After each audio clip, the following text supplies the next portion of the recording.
بسم اللہ الرحمن الرحیم۔ آج کل ٹرک ڈرائیوروں کو ایک اور مسئلہ بھی اکثر پیش آ جاتا ہے۔ ٹرک ڈرائیوران اور ٹرک مالکان کو اکثر یہ مسئلہ پیش آ جاتا ہے کہ جب وہ مال پہنچا دیتے ہیں کرایہ کے وصولی کے لیے، انہیں مزید انتظار کرنا پڑتا ہے۔ جس کمپنی سے کرایہ ملتا ہے وہاں تک جانا، انتظار کرنا مشکل ہے، تو یہ لوگ پھر بلٹی بروکر کے پاس لے جاتے ہیں، دلال کے پاس لے جاتے ہیں۔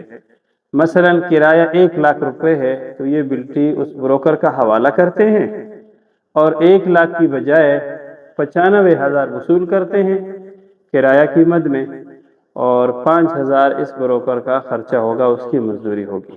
تو شرعاً یہ طریقہ جائز نہیں ہے۔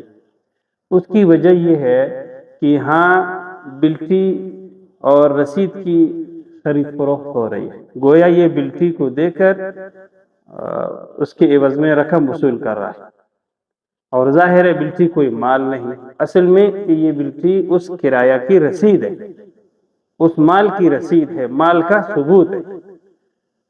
تو ڈرائیور اور گاڑی مالکان تو مجبوری کی وجہ سے ایسا کر لیتے ہیں، شرعاً یہ جائز نہیں ہے۔ تو اس کا صحیح طریقہ کیا ہے تاکہ گناہ بھی نہ ہو اور ضرورت بھی پوری ہو جائے؟ اس کا پھر طریقہ یہ ہوگا کہ دو معاملہ الگ الگ طے کرے۔ پہلی بات یہ ہے کہ جب اس نے مال پہنچایا، اسے کرایہ کی ضرورت ہے، تو اس دلال کے ساتھ، بروکر کے ساتھ یہ طے کرے کہ آپ میرا وکیل بنو اور فلان کمپنی سے، فلان جگہ سے، فلان ادارے سے جا کر اس مال کا کرایہ وصول کریں۔ گویا کہ قرض وصولی کا اسے وکیل بنا دیا۔ جب وکیل بنا دیا تو وکالت بالاجرہ اور بلا اجرہ دونوں جائز ہے۔ تو اس کے لیے مزدوری طے کرے، مثلا اسے کہہ دے کہ 1,00,000 روپے میرا کرایہ ہے، فلان کمپنی سے وصول کرنا ہے، اور یہ 5,000 آپ کی مزدوری ہے۔ اس طرح یہ طے کر لے۔ اس کے بعد پھر دوسرا معاملہ کر دے، اسے یہ کہہ دے کہ اب آپ مجھے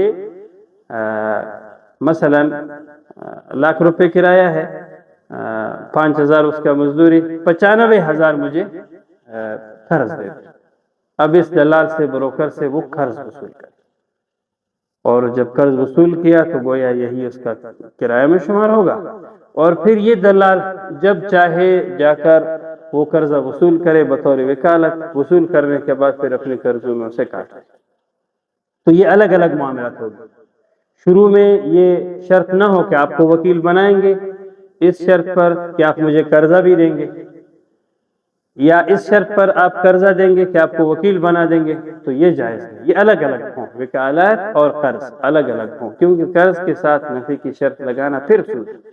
یہ الگ الگ معاملات طے کر لیں، اور پھر انشاءاللہ دونوں صورتیں درست ہو جائیں گی، ضرورت بھی پوری ہو جائے گی اور اس پر گناہ بھی نہیں ہوگا۔